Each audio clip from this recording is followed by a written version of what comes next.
Welcome back to my channel. আমি মৌসুমীর সামনে আবারও চলে এসেছি একটা নতুন রেসিপি নিয়ে। আজকে আমি বানাবো কদম পিঠে।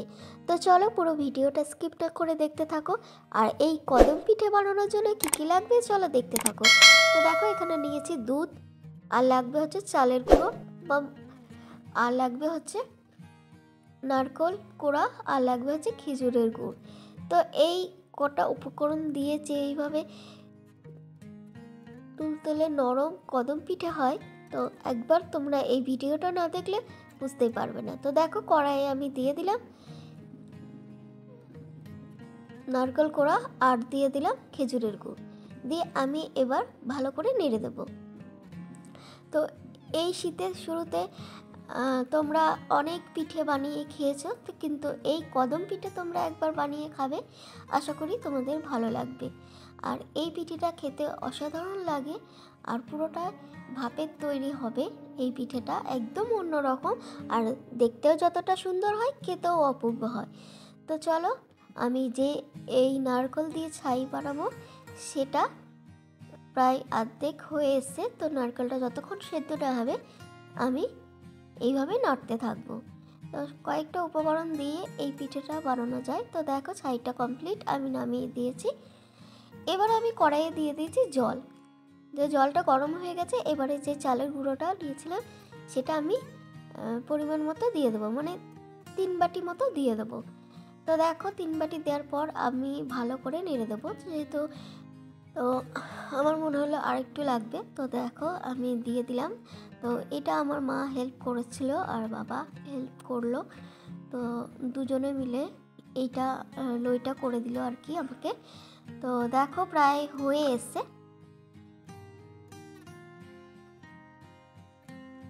তো এই লইটা যখন বানাবে তখন সমানে নাড়তে থাকবে বন্ধুরা, নাহলে কড়াইয়ে লেগে গেলে আর উঠতে চাইবে না। তো দেখো হয়ে গেছে, আমি নামিয়ে দিয়েছি। এবারে আমি এই লইটাকে সেনে নেব। তো দেখো সানা হয়ে গেছে গরম জল দিয়ে। আর এর মধ্যে আর লাগবে হচ্ছে ময়দা, আর লাগবে হচ্ছে যে চালটা মেন, চালটা আমি ভিজিয়ে রেখেছিলাম সকালে। এবার দেখো আমি হাতের সাহায্যে এবার যে ময়দাটা নিয়েছিলাম সেই ময়দাটা পাকিয়ে নেব হাতের সাহায্যে। তো দেখো গোল করে নিলাম। তো একটা গোল শেপ করে নিলাম। তো এবারে আমি এই গোল আকারের যে ভেতরে আমি দিয়ে দেবো পুর বলতে নারকেলের যে আমি ছাই করেছিলাম সেই ছাইটা দিয়ে আমি এই মুখটা পুরোটা মেরে দেব। তো পুরো পিঠেটা দেখতে থাকো বন্ধুরা, একটু পিস করে গেলে আর দেখতে পারবে না। তো দেখো এইভাবে আমি পুরো মুখটা মেরে দেব।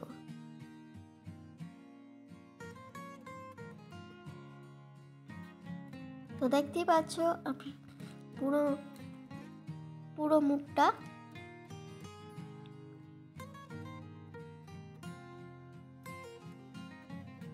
মেরে দিলাম।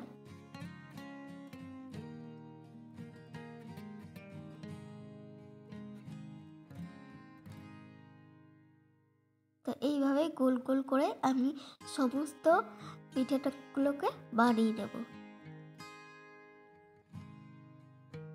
আর একটা আমি তোমাদেরকে দেখাচ্ছি। তো দেখো এইটাও সেমভাবে এইভাবে মুখ মেরে গোল করে পিঠে গোল আকৃতি করে করতে হবে আর কি। তো দেখো এইভাবেই, যেহেতু কদম পিঠে তো ঠিক কদম ফুলের মতোই দেখতে লাগবে, আর খেতেও অসাধারণ হয় এই পিঠেটা। তো তোমরা অনেক পিঠেই খেয়েছো বন্ধুরা, তো এই পিঠেটা একবার তোমরা বানিয়ে খাবে, আশা করি তোমাদের ভালো লাগবে। তো দেখো আমি আর একটা দেখিয়ে দিলাম। তো এইভাবে সমস্ত পিঠেগুলো আমি বানিয়ে নেব সেমভাবে। তো দেখো এবারে আমি যে চালটা ভিজিয়েছিলাম সকালে, তো এই আর পিঠেগুলো যেগুলো বানিয়ে নিলাম সেই চালের মধ্যে এবার আমি একটু একটু করে আমি দিয়ে দেবো। তো দেখো এইভাবে চাল দিয়ে আমি পুরো পিঠেগুলোকে হাতের সাহায্যে চালটাকে দিয়ে দেবো। তো বন্ধুরা, চালটা শুকিয়ে গেলে ভালো লাগবে না, ভালো হবে না আর কি। তো চালটা যেন একটু ভিজে থাকে।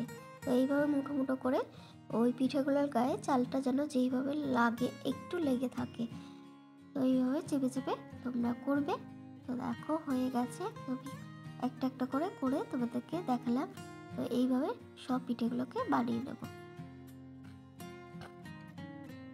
তো দেখো সমস্ত পিঠেগুলো আমি এইভাবে বানিয়ে নিলাম। তো বন্ধুরা, তোমরাও এইভাবে আস্তে আস্তে বানাবে সমস্ত পিঠেগুলোকে। তো দেখো এবারে আমি যে পাত্রই বানাবো, যে ফুটোতে থালায়, সেইগুলোতে একটু তেল বুলিয়ে নিলাম ব্রাশের সাহায্যে। আর এদিকে আমি গামলার মধ্যে জল বসিয়ে দিয়েছি। এইবার আমি ওই ফুটো থালার মধ্যে যে পিঠেগুলো দিয়ে দিয়েছি। এবার আমি ঢাকা দিয়ে দিলাম। ঠিক 30 মিনিট পর আমি ঢাকা খুললাম। তো দেখো হয়ে গেছে, আমি নামিয়ে দিয়েছি। তো কেমন লাগলো আজকের এই কদম পিঠের রেসিপিটা সবাই কমেন্ট করে জানাবে। যদি ভালো লেগে থাকে লাইক, কমেন্ট আর শেয়ার করে দিও। তো বন্ধুরা, তোমরা অনেক পিঠে অনেকভাবে করে খেয়েছো, এই পিঠেটা একবার বানিয়ে খাবে, আশা করি তোমাদের ভালো লাগবে। আর এটা দেখতেও যতটা সুন্দর হয়েছে, খেতেও অসাধারণ হয়। আর চলো, পরবর্তী রেসিপি নিয়ে তোমাদের সামনে আবার হাজির হয়ে যাবো। ততক্ষণ সবাই ভালো থাকবে, সুস্থ থাকবে, সাবধানে থাকবে।